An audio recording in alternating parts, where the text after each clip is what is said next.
Terima kasih Anda masih bersama kami. Bagi Anda yang baru saja bergabung, kami hadirkan kembali 3 berita utama hari ini. Seorang siswi SMP ditemukan tewas dibunuh di sebuah kebun kosong di Kabupaten Sukoharjo. Dugaan kuat pelaku mengarah kepada teman pria korban. Satu lagi pelaku pemerasan terhadap keluarga pemerkosa di Kabupaten Brebes ditangkap polisi.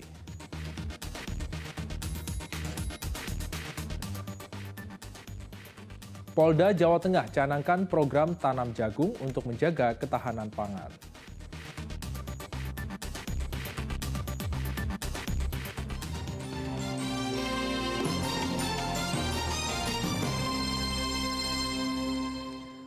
Antusiasme warga untuk menerima suntikan vaksin booster kedua di Kota Semarang mulai meningkat. Warga mengaku bisa lebih tenang terhadap ancaman penyebaran COVID-19 setelah mendapatkan vaksin dosis keempat.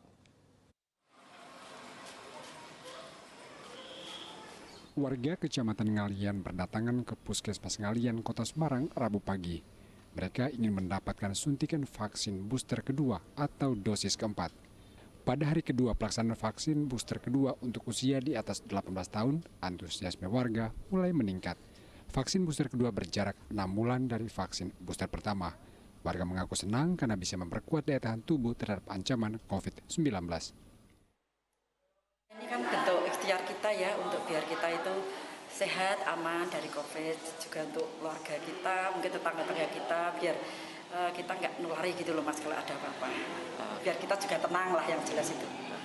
Semarang ini khususnya di Kecamatan Ngalian sejak diinformasikan pada hari Selasa kemarin tanggal 24 bahwasanya untuk masyarakat umum usia 18 tahun ke atas dengan jarak vaksin booster pertama adalah 6 bulan sudah bisa melaksanakan untuk vaksinasi booster yang kedua. Alhamdulillah lumayan bagus, antusiasnya kita satu hari itu bisa di atas 30 orang yang antusias untuk melaksanakan vaksin booster kedua ini. Pelaksanaan vaksinasi booster kedua gencar dilakukan di tengah situasi COVID-19 mulai landai, apalagi PPKM sudah dicabut. Namun demikian warga tetap diimbau untuk menerima suntikan booster kedua agar kekebalan tubuh terus terjaga. Ali Mustafir melaporkan dari Kota Semarang. Seorang siswi SMP ditemukan tewas di sebuah kebun kosong di wilayah Grogol, Kabupaten Sukoharjo. Perempuan berusia 14 tahun itu diduga menjadi korban pembunuhan karena terdapat luka di bagian kepala.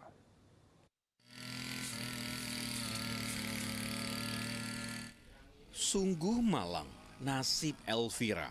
Perempuan yang masih berusia 14 tahun ini ditemukan tewas bersimbah darah di sebuah kebun kosong di Grogol, Kabupaten Sukoharjo. Jasad Elvira ditemukan pertama kali oleh warga pada Selasa dini hari. Dari hasil rekaman kamera pengawas, korban terlihat dibonceng oleh rekan prianya yang belum diketahui identitasnya, melewati jalan yang tidak jauh dari lokasi kejadian. Tak lama berselang, motor yang digunakan untuk membonceng korban terlihat meninggalkan lokasi kejadian, namun hanya dikendarai oleh rekan korban. Mengetahui kejadian ini, polisi mendatangi lokasi, mengumpulkan informasi maupun barang bukti untuk mengungkap penyebab kematian korban. Dugaan sementara, Elvira yang masih duduk di bangku SMP menjadi korban pembunuhan karena terdapat luka bekas hantaman benda tumpul di bagian kepalanya. Luka benda tumpul di area kepala. Ya. Ada luka tusukan? Sementara tidak ada, hanya luka di area kepala yang menyebabkan pendarahan. Usai olah TKP, jasad korban dibawa ke Rumah Sakit Dr. Muar di Solo untuk divisum. Jasad korban dibawa ke rumah duka untuk selanjutnya dimakamkan pada Selasa siang oleh pihak keluarga. Heri Prasetyo melaporkan dari Kabupaten Sukoharjo. Sesosok jasad bayi perempuan ditemukan warga di saluran irigasi persawahan Desa Kurtosari, Pekalongan. Saat ditemukan, kondisi jasad bayi sudah mulai membusuk. Selasa petang, warga Desa Kutosari, Kecamatan Doro, Kabupaten Pekalongan geger. Pasalnya di wilayah mereka tinggal ditemukan sesosok jasad bayi berjenis kelamin perempuan di saluran irigasi persawahan. Mayat bayi perempuan ini pertama kali ditemukan oleh seorang petani yang hendak mengairi sawah. Penemuan ini pun langsung dilaporkan ke polisi. Saat ditemukan, jasad bayi lengkap dengan tali pusar dan plasenta. Namun kondisi jasad bayi sudah mulai membusuk. Diperkirakan korban berada di saluran irigasi lebih dari 24 jam. Polisi yang mendapat informasi langsung melakukan penyelidikan dengan mengumpulkan keterangan dari warga untuk mengungkap kasus ini. Ditemukan jasad bayi di selokan di tengah sawah. Jenis kelamin perempuan, diperkirakan belum lebih dari 1 kali 24 jam karena belum terjadi pembusukan. Langkah yang sudah diambil pihak Presiden? Kita mendatangi TKP, olah TKP, kemudian menanyakan ke saksi-saksi dan mengumpulkan data-data yang berkaitan dengan ibu hamil di wilayah sekitar. Belum ada. Jasad bayi kemudian dibawa ke rumah sakit untuk diidentifikasi. Kasus ini sedang ditangani unit Reskrim Polsek Doro yang dibantu Satreskrim Polres Pekalongan. Kuncoro Wijayanto melaporkan dari Kabupaten Pekalongan. Polda Jawa Tengah bekerja sama dengan pemerintah Provinsi Jawa Tengah menanam jagung di atas lahan seluas hampir 500 hektar di Jawa Tengah. Program tanam jagung sebagai upaya untuk mendukung ketahanan pangan. Pencanangan program tanam jagung ditandai dengan penanaman bibit jagung di lahan petak 49F milik Perhutani di Dusun Jeragung, Desa Candirejo, Kecamatan Pringapus, Kabupaten Semarang, Rabu pagi. Acara simbolis dihadiri Kapolda Jawa Tengah, Gubernur Jawa Tengah, dan Bupati Semarang. Program tanam jagung rencananya akan dilakukan di atas lahan seluas 475 hektar yang tersebar di sejumlah wilayah di Jawa Tengah.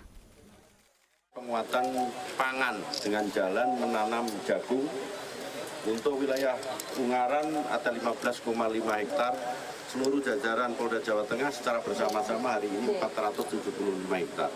Dan maksud bahwa kegiatan ini dilakukan dalam rangka memberikan kontribusi penguatan pangan untuk masyarakat kita di wilayah Jawa Tengah. Pada teman-teman dari kepolisian yang hari ini memberikan tugas tambahan dari Pak Kapolda kepada anggotanya untuk menanam.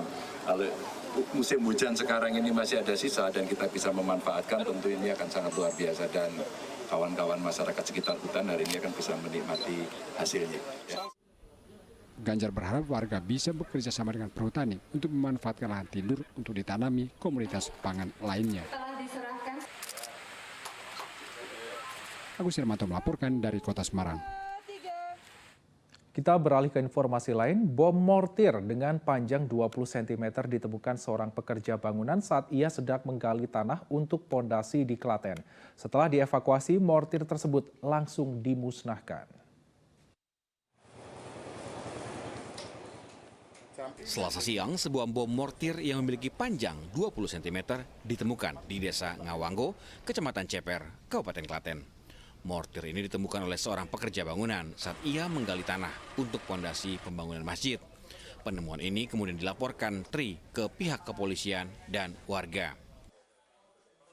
Tahu-tahu kok cangkul ngenain itu, kirain kan besi atau apa. Terus saya pakai alat kecil, pisau kecil buat membersihkan sekitarnya, takutnya bahaya. Akhirnya kan kelihatan ujungnya. Setelah kelihatan ujungnya, baru wah ini bahaya kayaknya. Pelan-pelan dicari sampai kebuka, kelihatan semuanya, baru diangkat ke atas. Apa maksudnya? Mortir. Ini dibawa tim gegana dari Polda Jawa Tengah di lapangan tembak Trucuk untuk dilakukan disposal atau pemusnahan gitu ya. Di lapangan tembak baru proses di belakang kita di sini. Sementara itu, mudah-mudahan kalau berbahaya kita kurang paham apa aktif tidak aktif karena yang pasti mengerti tim gegana dari Polda Jawa Tengah. Berarti setelah mendatangi TKP langsung ke kontak dengan Cihandak gegana. Langsung ya. Setelah dievakuasi, bom mortir kemudian didisposal atau dimusnahkan oleh tim gegana Polda Jawa Tengah. Proses disposal dilakukan di lapangan tembak Kodim 0723 Klaten, Kecamatan Trucuk, Kabupaten Klaten. Krisna Agung melaporkan dari Kabupaten Klaten. Dan informasi tadi mengakhiri jumpa kita hari ini. Bersama rekan yang bertugas, saya Freddy Cahya mengucapkan terima kasih atas kebersamaan Anda. Selamat beraktivitas, sampai jumpa.